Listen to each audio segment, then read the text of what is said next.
بسم الله الرحمن الرحیم. ګرانو ملګرو، تاسو ته په لرن انګلیش ان پښتو چینل کې په حیراله او ستړي مشو یم. ملګرو، په نننی کلاس کې مې ستاسو دپاره یو څو مهم ټکي راوړي دي. کلاس تر پایه پورې وګورئ. که په چینل باندې نوي یاست نو چینل هم سبسکرایب کړئ، ځکه چې د انګلیسۍ د زده کولو لپاره به تاسو ته د دې چینل نه همداسې ویډیوګانې میلاویږي. راځئ چې خپل نننی کلاس شروع کړو. پیلنی ټکی موږ سره اصل دی لوډیکرس، مزاحیه. لوډیکرس چې کوم دی دا یو مزاحیه کس ته وایي. یو مزاحیه کس ته موږ ویلی شو کوم کس چې خلک خندوي، نو دې کس ته به موږ په انګلیش کې وایي لوډیکرس. جایفل، خوشحاله. خوشحاله ته په انګلیش کې وایي جایفل. امپیریټیو، ضروري. موږ وایي دا شی ډېر ضروري دی، نو دې ته به موږ په انګلیش کې وایي امپیریټیو. انډیورنس، برداشت. برداشت ته په انګلیش کې وایي انډیورنس. فلیم، شعله. د اور شعلې ته په انګلیش کې وایي فلیم. فلیور، مزه. یعنی په یو سیز کې یا مطلب په شربت څکلو کې یا ترکاري خوړلو کې یا یو سیز په خوړلو کې چې کومه مزه دي ته په انګلیش کې وایي فلیور. یعنی د هغې چې څنګه خوند دي، مزه یې، هغې ته موږ په انګلیش کې فلیور ویلی شو. فارګیټ، هېرېدل. یعنی موږ ته کس یو خبره وکړي او موږ نه هېره شي، نو دغه هېرېدو ته په انګلیش کې وایي فارګیټ. فلای، الوتل. فلای چې کومه دی دا موږ ته د مرغو الوتلو ته، د جاز وغیره الوتلو لپاره موږ په انګلیش کې دې ته موږ فلای ویلی شو. اسیسټ، مرسته کول. یعنی یو کس څه مدد کول، هغه څه مرسته کول، نو دې ته په انګلیش کې وایي اسیسټ. ډسکریټ، پوهه. موږ وایي دا کس ډېر ډسکریټ دی، ډېر پوهه دی، ډېر ماهر دی، یعنی په هر څه باندې پوهېږي، نو دې قسمه کس ته به موږ په انګلیش کې وایي ډسکریټ. انولاف، لفافه. انولاف چې کومه دی دا موږ څه یو لفافې ته وایي، په هغې کې چې موږ پیسې وغیره یا کاغذونه ږدو، نو دې ته په انګلیش کې وایي انولاف. لینینټ، نرم مزاجه.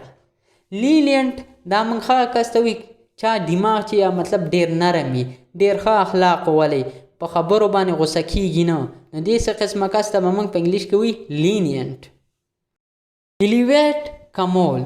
یعنی تا سره ډېرې روپۍ درسه دي او بل کس له دې ورکړې، نو تا سره روپۍ کمې شو، نو دغه کمولو ته په انګلیش کې وایي الیویټ.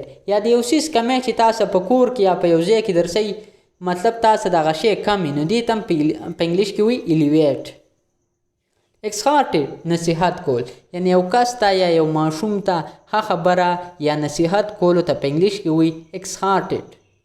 نیګیټ، انکار کول. تا ته یو کس وایي چې مال یو 2000 روپۍ راکه او ورته ووایي چې نه زه خو یې تاله نشم درکولی، نو دې ته په انګلیش کې وایي نیګیټ. ډیلیریم، بهادر. ډیلیریم چې کومه دی دا موږ څه هغه کس ته وایي کوم کس چې نه هېرېږي، یعنې بهادري، نو دې ته قسمه کس ته به موږ په انګلیش کې وایي ډیلیریم. کنسنټ، رضامندي. کنسنټ چې کومه دی دا هغې ته وایي چې مطلب تا ته یو کس وایي چې راځه دا یو کار کوو او ته ورسه په خوښه باندې هغه کار کې رضامندي دي، ستا مطلب خوښه یي، نو دې ته په انګلیش کې وایي کنسنټ. میرټ، خرابول. یو څیز خرابولو ته په انګلیش کې وایي میرټ. میګر، لږ. یعنی لږ څیز ته په انګلیش کې وایي میګر. پینلټي، جرمانه. پینلټي کومه دی دا وایي جرمانې ته. دا چې په گیم وغیره کې څوک جنگ یا بل غلط کنځلې وغیره وکړي او دې ته د باندې چې کومه جرمانه لګي دنه پیسې یلی یا د گیم نه وکاږي، نو دې ته په انګلیش کې وایي پینلټي. آپن، خفه کول. یو کس خفه کولو ته په انګلیش کې وایي آپن. انکم، آمدن.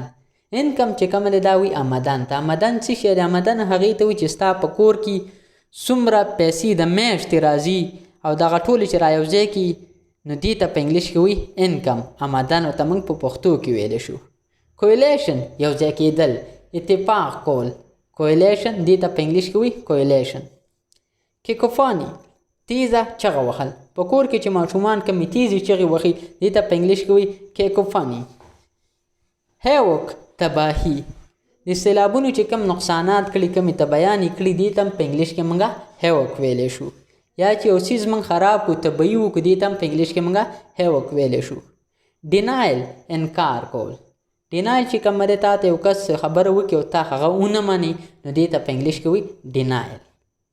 سبجوګیشن غلامي. سبجوګیشن چې کومه دا وي غلامۍ ته چې یو کس په تا باندې حکومت کوي او ته د هغه د اډر نه لاندې یعنې هغه تا ته څه وي او ته به هغه منې نو دې ته په انګلیش کې وي سبجوګیشن. ریګ اړی کول. ریګ چې کومه دا وي اړی کولو ته یو کس مطلب تاسو کرکټ کوئ او په کرکټ کې تاسو یو کس آوټ کوي او هغه آوټ نه مني چې زه آوټ نه یم اړی درڅه کوي نو دې قسمه اړی ته به موږ په انګلیش کې وي ریګ. کولیټرل ضمانت. کولیټرل چې کومه دا هغې ته وي چې مطلب یو کس چا جیل ته بوتلو او تا یې ضمانت وکړو. ضمانت مطلب دا دی که دې کس بیا دا کار وکړو نو جیل ته به بیا زه ځم یا زه بیا ذمهوار یم نو دې ضمانت ته په انګلیش کې وي کولیټرل. بلایډ غلطه ترجماني کول یعنی یو کس له انګریزي نه ورځي او ته ورته په پښتو کې کمې خبرې وکړي او هغه بیا انګریز ته ستا پښتو کې چې تا ورته کمې خبرې کړي هغه ورته ولټه کړي چې دې کس دا خبره وکړه په انګلیش کې هغه ته غلطه وایي نو دې قسمه الفاظو ته موږ په انګلیش کې ویلی شو بلایډ. لیچنګ مقابله کول. یو کس سره مقابله کولو ته په انګلیش کې وي لیچنګ. کنډن معاف کول یعنی یو کس غلط کار وکړو تا معاف کړو چې زه به زه تا ته څه نه یم تا چې کوم دا غلط کار وکړو په دې زه تا ته هېڅ هم نه یم نو دې قسمه ته په انګلیش کې وي کنډن. جفارډي خطره. خطرې ته په انګلیش کې موږ ویلی شو جفارډي. ایډوکیټ وکیل. کوم کس چې کیسونه کوي وکالت کوي دې ته په انګلیش کې ویلی شي ایډوکیټ. لایر هم موږ وکیل ته ویلی شو.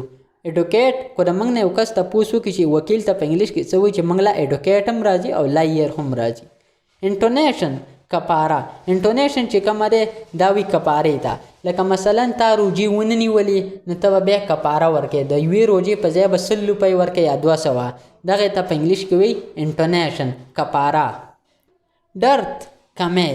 یو څیز کمی ته موږ په انګلیش کې ډرت هم ویلی شو. ډیفنکټ ناکاره. ډیفنکټ چې کومه دی دا موږ هغه څیز ته ویلی شو کوم یا یو کس ته خو موږ ویلی شو چې د کار نه یا یو څیز یا یو کس چې بالکل څه کار نشي کولی په کار باندې نه راځي نو دې قسمه ته به موږ په انګلیش کې وي ډیفنکټ. دا که موږ سره یو کس راسئ دا که موږ سره یو څیز راسئ چې مطلب د کار نه نو دې ته به موږ په انګلیش کې وي ډیفنکټ.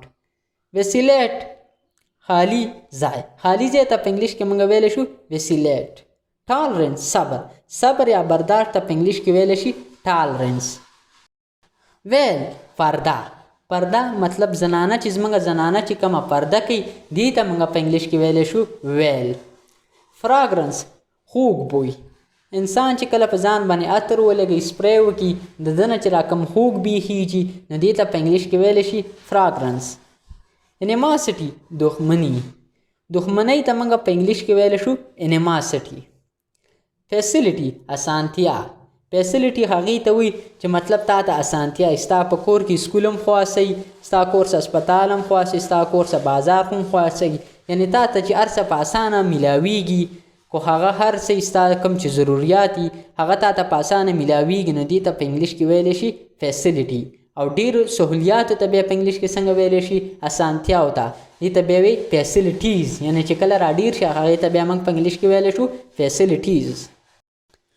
تیپ غل. غل ته په انګلیش کې وي تیپ یعنې کم کس چې غلاګانې کوي هغه ته موږ په انګلیش کې ویلی شو تیپ. پریز صفت کول یعنې د یو کس صفت کول چې دا خو ډېر ښه کس دی ډېر منګزاره کس دی ډېر ایمانداره کس دی نو دغه قسمه الفاظو ته به موږ په انګلیش کې ویلی شو پریز صفت کول. سویټ خوله. په ګرمۍ کې چې د انسان نه کمې اوبه ځي دې ته موږ په پښتو کې خوله وي او په انګلیش کې ورته وي سویټ.